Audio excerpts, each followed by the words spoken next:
By some estimates, while we talk to you today, nearly 1,000 Mexicans are making their way toward the U.S. border, hearts pounding, hoping to get to America. And who are they? They are mostly male, mostly young, and scared. Listen to the breathing. 400 a year die attempting to cross to the United States. And a surprise, most of them, in fact, were employed in Mexico, but came to the U.S. for more money they'll send back. It's a huge boost to the Mexican economy, $20 billion a year.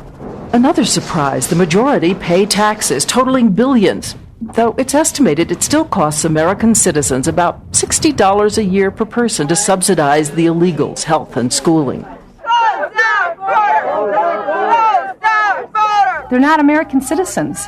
These people do not belong in our country. They can't come over here and demand things.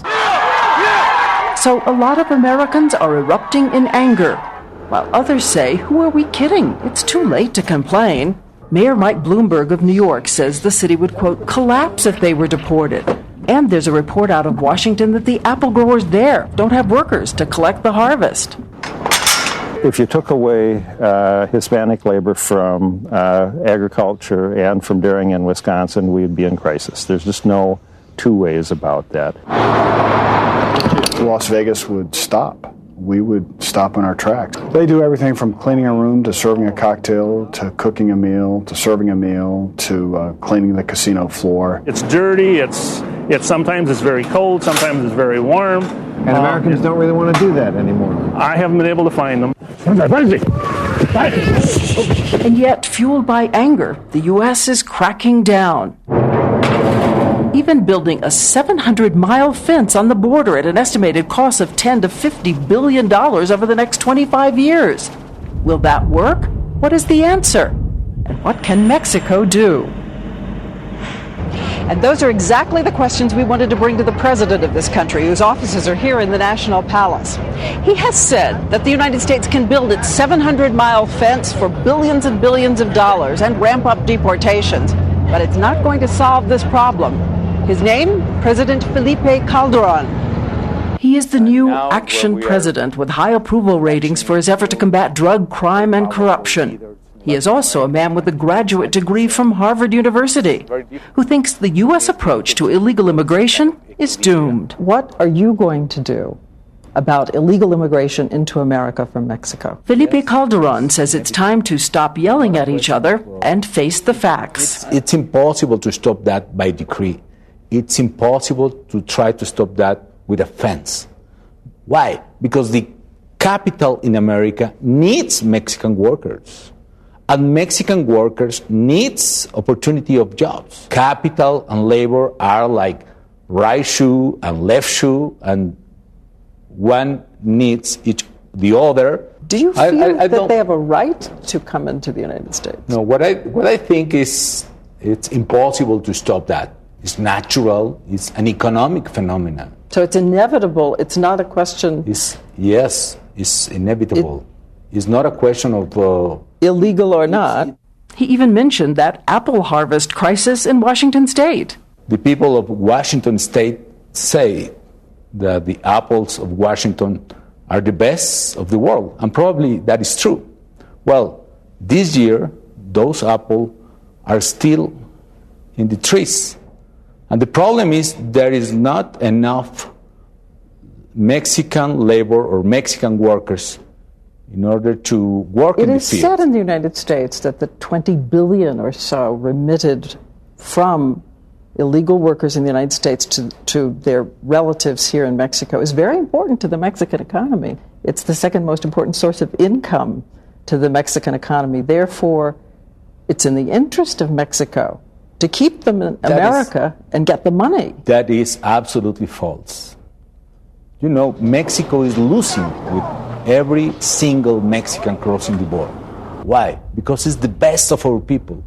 It's the youngest people, it's the bravest people, it's the strongest people. Well, that is a false argument. I don't want to see Mexico as a permanent provider of workers to the United States. I want to build the conditions in Mexico to provide the opportunities here in our So land. can you keep the, 300,000 to 400,000 a year? Can you keep them here? Can you keep them from coming to the United States? I will try to do so in the future. Of course, it's impossible to do now. It's impossible to stop, 300,000 or 400,000. Nobody knows exactly how much people are trying to leave the country. But in the future, I can imagine a Mexico with enough economic growth in order to provide for all of them enough conditions of prosperity. And that is possible, Diane. He says he's already created 900,000 new jobs. And he says this is an irony. With the declining birth rate in Mexico and new opportunities here, in a decade, the problem of illegal immigration could be over. And the U.S. will be left with a long, expensive fence. Do you still feel the fence is deplorable? I think so, yes. And to deport? Every country and government has the right to apply the law in its territory. I know that. But at the same time, I can see that the world is open, new ways, new bridges, and we are building fences instead of bridges. And that's a problem. That is a problem for a region. President Bush, what do you think of him? Well, I know that there are a lot of mixed feelings about President Bush, but I really appreciate him, and I appreciate his effort in order to pass a comprehensive immigration reform in the Congress. He failed, we failed, I don't know, but I really appreciate that. We ask about something the former Mexican President Vicente Fox wrote, that when he met Governor George Bush, Bush's Spanish was grade school. Buenos días. Estamos encantados de estar en México otra vez. How's his Spanish? Well, I can't give you an opinion about that, because even my English is really poor. And this Harvard graduate student says America and the Latin countries will be stronger if they work together against giant competitors like China, urging less emotion, more strategy. So the world is changing. The United States is not the center of the world. Both sides of the border need to learn to see each other like an allies, and probably in the future as friends. I think that is important. But my point is we need to stop this destructive message in media, in politics, in economy, looking on only enemies in the other side of the border. I hope that one day the people in America could see the Mexican people like friends and like allies for prosperity.